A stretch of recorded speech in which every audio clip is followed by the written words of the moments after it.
Welcome to Science World.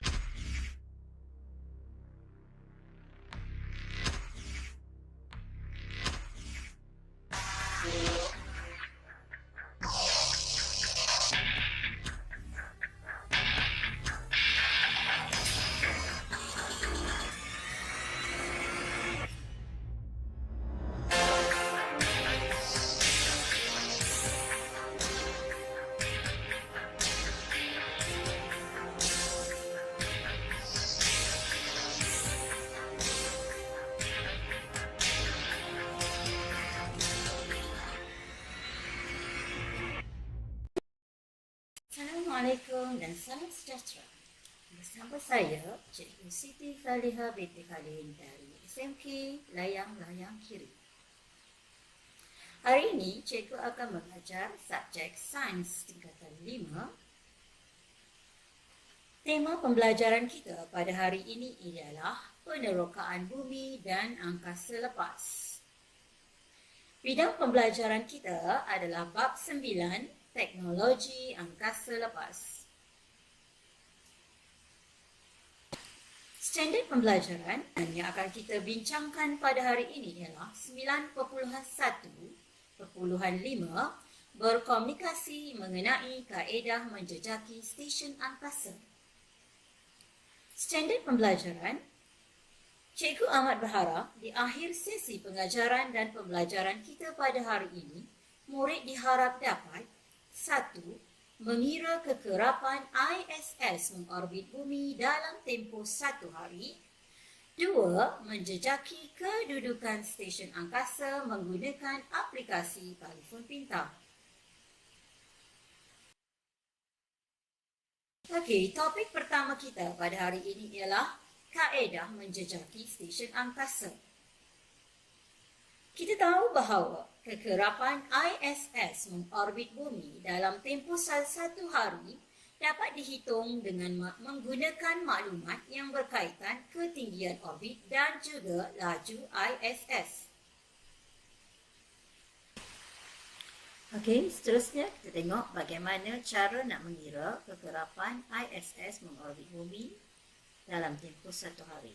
Okey, rumus yang diberikan dalam buku teks awak di muka surat 241, buku Sains tingkatan 5. Okay, rumusnya adalah 86,400 saat dibahagikan dengan tempoh orbit T. Okay, ini rumus yang diberikan dalam buku teks. Okay. Jadi, anak-anak semua boleh rujuk buku teks masing-masing. Ya. Okay, so bagaimana kita nak menggunakan rumus ini? Okay, nak aplikasikan pengiraannya. Ya. Okey, kita ada satu contoh. Okey, di sini cikgu beri satu contoh di mana Leo, okey, orbit Leo, okey, beraltitude 705 km daripada bumi. Laju satelit ISS, okey, laju ISS di mana ISS akan berada pada orbit Leo, kelajuannya adalah pada 27,500 km per jam dan jejari bumi okey, adalah pada jarak 6.37 darab dengan 10 kuasa 6 meter dan kalau dalam unit kilometer okey, sama dengan 6,370 kilometer. Okey, kalau dia tak bagi, awak kena tukarkan. Kalau dia dah bagi, kita hanya guna terus. Okey, so bagaimana? Okey, dengan menggunakan maklumat yang diberi, okey, bagaimana awak hendak mengira kekerapan ISS mengorbit bumi dalam tempoh 1 hari. Okey, so jom kita kira sama-sama ya. Okey, dengan menggunakan rumus yang telah diberikan tadi, okey, kita dapati bahawa tempoh orbit tidak ada diberi dalam maklumat. Jadi macam mana kita nak cari tempoh orbit bagi T? Okey, jangan risau. Ada rumus untuk mencari tempoh orbit bagi T, iaitu okey, T boleh diperolehi daripada rumus 2 pi darab dengan hasil tambah ketinggian orbit dan juga jejari bumi dibahagikan dengan laju satelit. Okey, so kita sudah ada maklumat berkaitan dengan tinggi orbit, berkaitan dengan jejari bumi dan juga laju satelit. Kita masukkan sahaja nilai-nilai tersebut ke dalam rumus T. Okey, kita masukkan saja. Okey, dan di sini untuk mengira nilai T, kita guna kalkulator. Okey, kita guna kalkulator untuk masukkan, untuk kirakan, dan kita dapati bahawa nilai T adalah pada nilai 1.6164922 jam. Okey, nilai ni awak akan dapat dalam kalkulator awak. Okey, so kita kena tukarkan unit jam ni kepada unit saat. Okey, supaya nak memudahkan pengiraan kita nantilah. Okey, jadi nilai jam ini kalau dalam nilai saat sama juga dengan 5,819.371,992. Okey, awak nak bundarkan boleh, tak nak bundarkan pun tak ada masalah. Okey, jadi tapi cikgu tak nak bundarkan awal-awal. Okey, cikgu biarkan je dulu supaya nanti akhir nanti baru cikgu buat proses pembundaran, ya. So, macam mana dah cukup maklumat? Okey, kita masukkan maklumat yang kita perolehi tadi dalam rumus kekerapan ISS mengorbit bumi. Okey, so kita gantikan nilai T yang kita telah perolehi tadi. Okey, pastikan awak guna unit saat, ya. T yang dalam unit saat kerana nilai yang di atas ni pun adalah unit saat, kan. Jadi setelah menggunakan kalkulator, okey, kita tekan, kita masukkan nilai. So kita dapati bahawa kekerapan ISS mengorbit bumi dalam tempoh sehari adalah 14.84696289. Okey, secara logiknya pusingan dia tidak akan ada perpuluhan. Okey, secara logiknya memang tidak ada. Jadi kita tukarkan, kita buat penghampiran, okey, kepada nombor bulat yang hampir ataupun kita buat proses pembundaran. Maka kita akan dapati bahawa setelah kita buat pembundaran, kita akan dapat 15 pusingan. Okey, bermaksud kekerapan ISS mengorbit bumi dalam tempoh satu hari, kita dapat 15 pusingan. Okey, so cikgu harap anak-anak murid semua faham bagaimana nak kira. Ini contoh-contoh pengiraan, boleh go through sekali lagi. Okey, tak susah, cuma masukkan sahaja maklumat yang diberi ke dalam rumus. Okey, dan selebihnya biarlah kalkulator yang mengira. Awak tak perlu nak congak, tak perlu nak kira secara manual. Awak tekan sahaja dalam kalkulator dan kalkulator akan bantu awak untuk beri jawapan. Okey, seterusnya kita masuk ke topik yang kedua, iaitu menjejaki kedudukan stesen angkasa dengan menggunakan aplikasi telefon pintar. Okey, cikgu yakin dan percaya semua anak-anak ada telefon pintar masing-masing, ya. Sebab sekarang proses PDPR, semua orang ada handset untuk belajar, kan. Jadi apa aplikasi yang boleh awak pakai untuk menjejaki kedudukan stesen angkasa, ya. So ada beberapa aplikasi yang boleh awak download daripada Google Play, telefon pintar awak.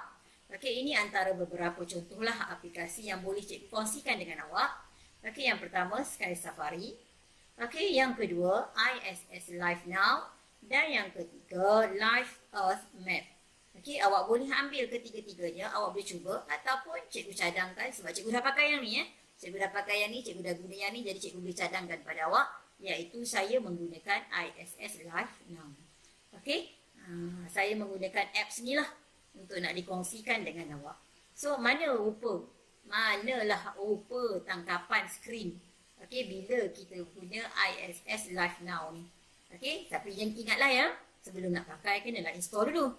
Okey, install tu nak ambil daripada mana? Ambil daripada Google Play Store. Okey, ambil daripada Play Store. Okey, inilah contoh tangkapan skrin pada telefon bimbit, telefon pintar awak bila kita menggunakan ISS Live Now, ya.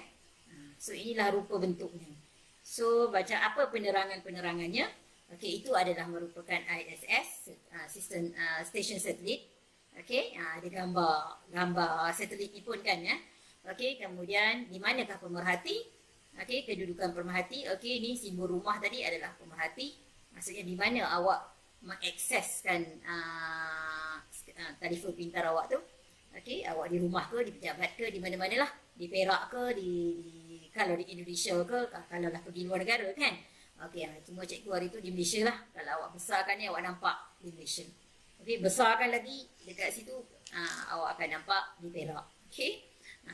So dan itu juga ada satu garisan, okey, yang kita panggil sebagai garis orbit, di mana garis orbit di tempat apa?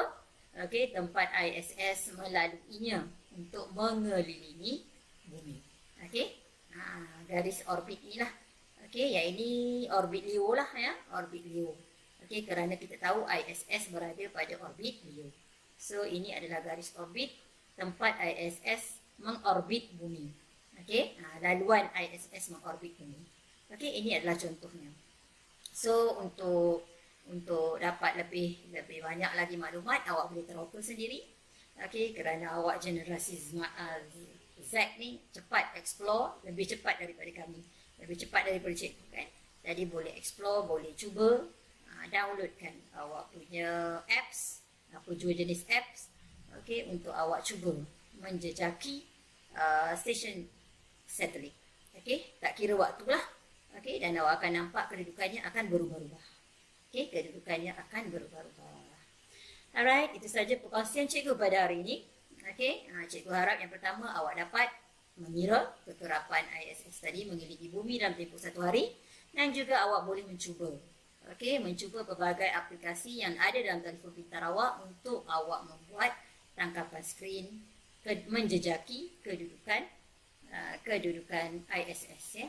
Okey, akhir kata daripada saya, terima kasih, sampai jumpa lagi, dan jangan lupa, science is awesome.